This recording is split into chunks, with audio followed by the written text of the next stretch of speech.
হাফিজুর রহমান রে কত গালি দাও, কিন্তু কলিজাটা দিয়ে বলতেছি বাবা রাগ করিস না, আসলেই তো আমি গালি পাওয়ার যোগ্য রে বাবা। আমি যদি গালি পাওয়ার যোগ্য না হইতাম আমার তো গালি দিতি না। আমি আসলেই তো একটা অযোগ্য বান্দা। এই চেয়ারে বসার মতো আল্লাহর কসম আমার মধ্যে কোনো ইলমের গন্ধ নাই, আমলের কোনো গন্ধ নাই। মাঝে মাঝে একা একা ভাবি যে আল্লাহ আমার এই চেয়ারে কেন বসাইছি। এক সাগর পাড়ি দিয়ে এখানে আসছি, আমি আর এক সাগর পাড়ের সন্তান রে বাবা। এই মানুষগুলো কেন আসছে তাও আমি বুঝি না, অথচ আমার কথায় কোনো কিছুই নাই, আমার ইলম নাই, আমল নাই, কেন আসছে তাও জানি না।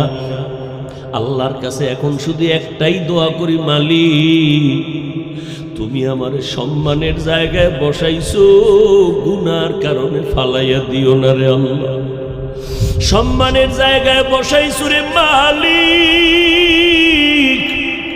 গুনাহের কারণে তুমি ফালাইয়া দিও না। ও কলিজার যুবক, পায়ে হাত রাইখে বলি, কলিজা দিয়া মোহাব্বত করি রে বাবা।